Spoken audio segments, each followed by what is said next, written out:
Savitri is out buying vegetables when she spots a girl riding a bike wearing a miniskirt, her entire legs exposed. Seeing this, Savitri closes her eyes and says, "Damn. It seems these girls have sold their modesty and shame. What kind of clothes they wear." In our time, even 5-year-old girls wouldn't wear as short clothes as 25-year-olds do now. Quote. Grumbling, Savitri returns home and sees news of a solar eclipse on TV. What? There's a solar eclipse today. Okay, so, no one will eat while the eclipse lasts. And you, the elder daughter-in-law, put basil leaves in the food. Quote.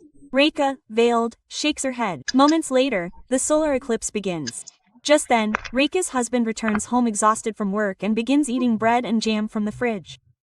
Seeing this, Savitri angrily exclaims, "Oh my god, you've done the good deed. Who eats during an eclipse?" Quote, "Mother, are you hungry now? Shouldn't you eat something?" Quote, "He's right. Now, Savitri, let go of all these old ideas. Just keep quiet. And you, elder daughter-in-law, are you standing here staring at me? You couldn't have stopped him." "Mother, what are you doing?" I, she said. "Mother, what are you doing now?" I, she said. "Fix your palu. Don't let it slip." Quote. Daughters-in-law look better the more modest they are.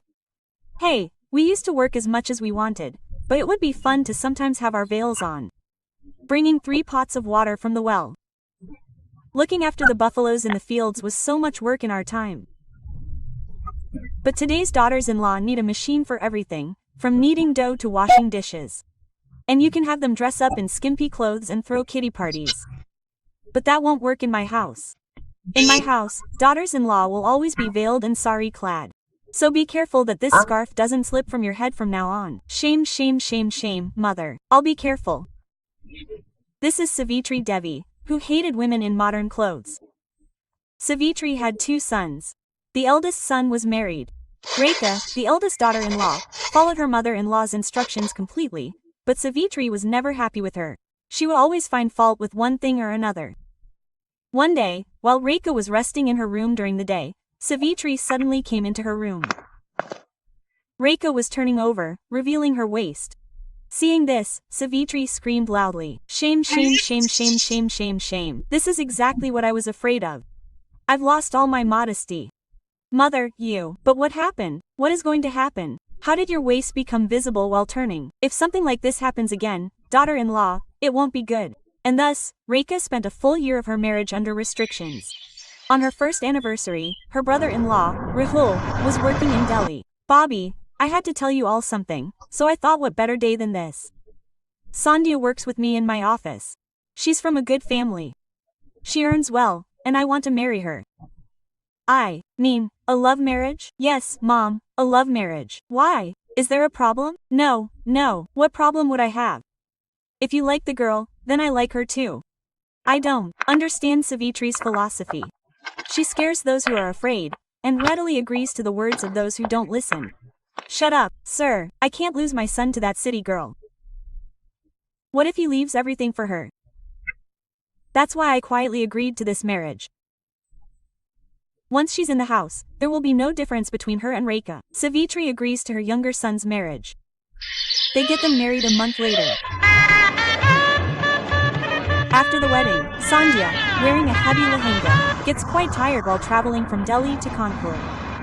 She stops the car near a hotel. "Driver, stop the car. I can't wear this heavy lehenga anymore." "Rahul, you wait here, I'll change right away."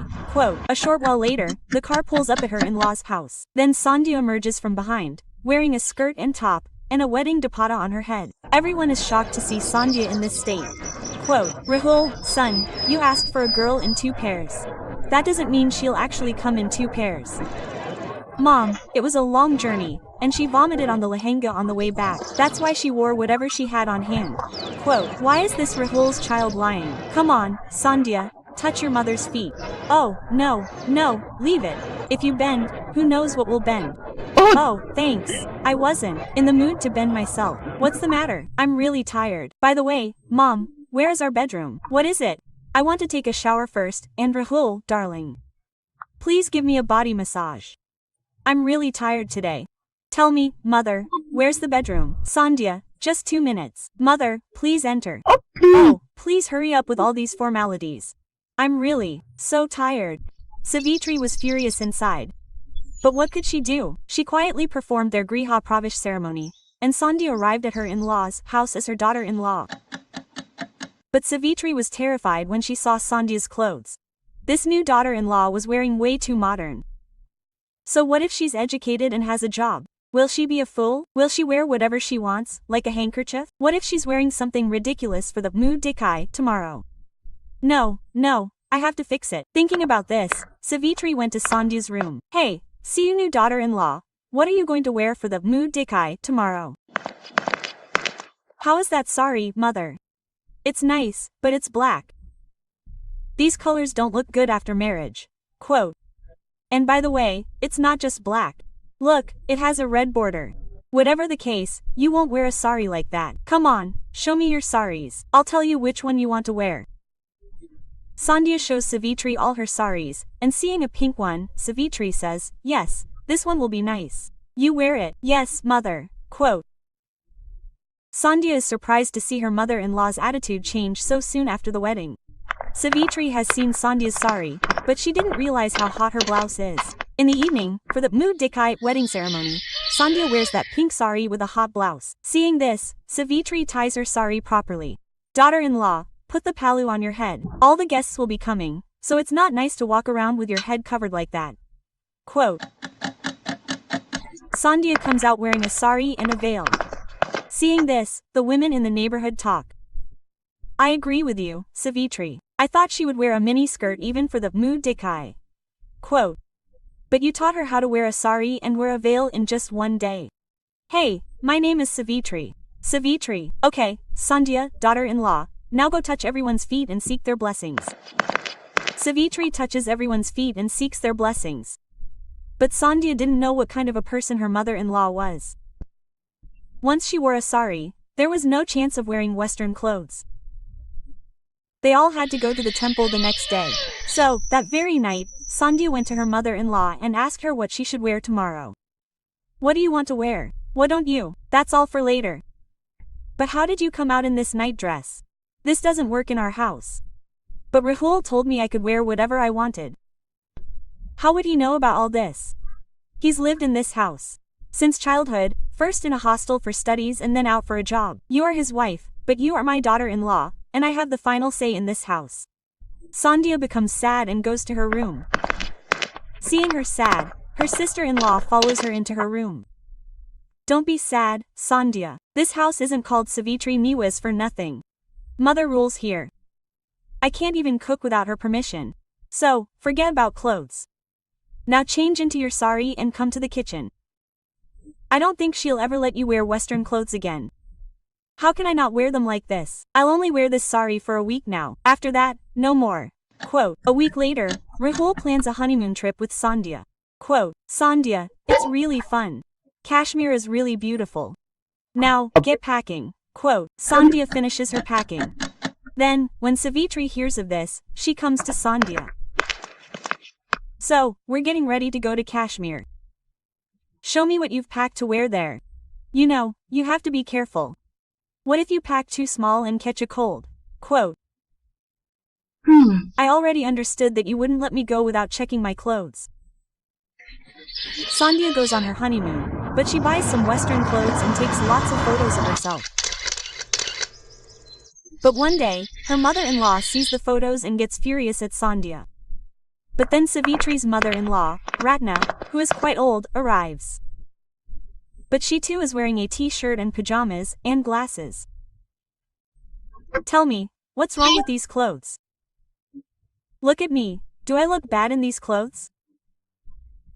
If I can wear such clothes in the village, why can't my grandson's daughter-in-law? And do you know what happened today? As I was returning from the railway station, a girl wearing a sari was riding a bike.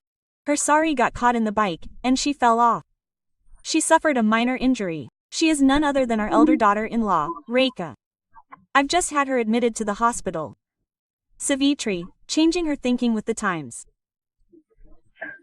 Hearing all this, Savitri realizes her mistake and will never stop her daughters-in-law from wearing whatever they want.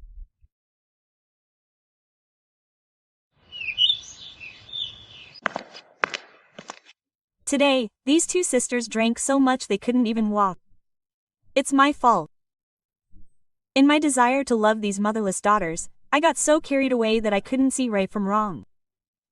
And now, things have come to a point where they've completely gone astray. Observing the behavior of his two young daughters, Dhanraj Seth begins looking for suitors for them. Then, within a few days, he arranges their marriages into families of equal status. Their mother-in-law, Rajrani, welcomes them with Arti Thali in hand. Seeing this, Sunaina and Malaika remove their veils and say, "Oh, mother-in-law, mom, stop all this pomp and show. We've come to our in-laws' house. We're not here to fight a war on the border, that you're causing all this drama." Quote, with that, the two sisters retreat to their rooms without even dropping the urn. Seeing their behavior, Rajrani and her sons, Nikhil and Rohit, are shocked. The next day, they both wake up at 10 a.m. Rajrani then says to them, "Hey, daughters-in-law, haven't you both bathed yet? Today is your first kitchen, where you'll have to make sweets. Come on, hurry up and take a bath." "But mother-in-law, I don't even know how to hold a ladle. I only know how to eat sweets, not make them. And anyway, there are servants in the house, so that's their job. I haven't even set foot in our own kitchen." "Son, even though there are servants for every job, the Lakshmi of the house should cook the home-cooked meal. Mother is absolutely right. And anyway, making sweets in your first kitchen after marriage is a ritual every daughter-in-law follows. Oh, we didn't have enough of a father at our parents' house, and now you two are lecturing us here. Leave it. Hey, Sunaina, come on, get ready quickly and come out to the pool. Today we'll both swim to our heart's content." Quote, after a while, both sisters appear in swimming costumes in front of everyone in the house and servants and begin swimming in the pool. Seeing her daughters-in-law's shamelessness, Rajrani's head hangs in shame. "These two will bring shame upon me. Oh God, the honor of my family is in your hands now." Quote, Rajrani was a religious woman. She was also a social worker. She ran her own large NGO, which was associated with prominent figures in the city. Days pass like this. Malaika and Sunaina felt no responsibility towards their in-laws.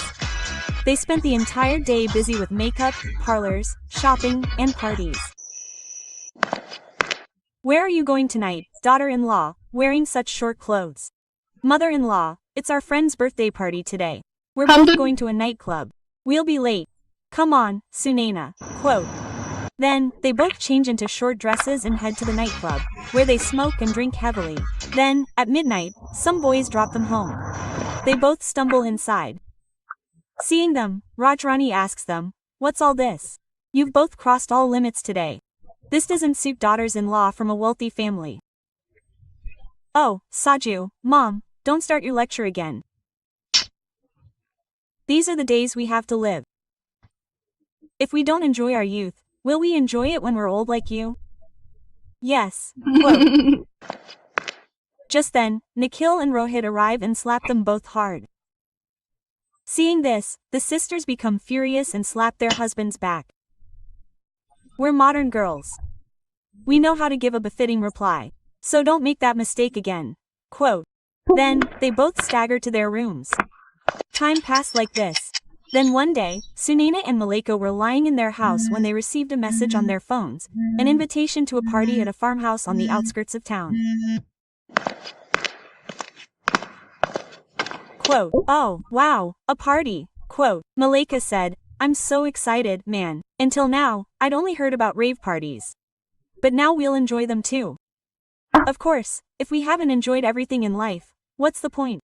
We'll definitely go there." The two sisters are overjoyed, get ready in their car, and head there in the evening. The party, held at the farmhouse, hidden from the police, includes everything from alcohol, cigarettes, and drugs. They also indulge in drugs that day, which leaves them completely dizzy and in a different world. Just then, a drunk boy tries to touch Malaika inappropriately. The lights go out for a moment, and when the lights come back on, the boy who was teasing Malaika lies dead on the ground. Shortly after, the police raid the party and arrest everyone. The next day, Rajrani arrives at the jail with her sons. "Mother-in-law, Nikhil, we really didn't murder anyone. Save us, mother-in-law, please help us." Quote, "Yes, Rohit, trust us. We're being framed. We made a huge mistake by going to that party. We won't be attending any parties from now on, but we'll really stop this whole thing. You both realized your mistake. That's enough. Akash, come here. And Inspector Sahib, Please release them. Yes, madam. This boy is alive. Yes, this was all our plan. To find the next target for you both. Actually, this whole plan was Raj Rani and her sons' plan to teach their daughters-in-law a lesson. They used their influence to organize this party and stage this whole drama. But this taught Malaika and Sunaina a good lesson, and from shameless women, they have now transformed into cultured daughters-in-law who are now managing their families well.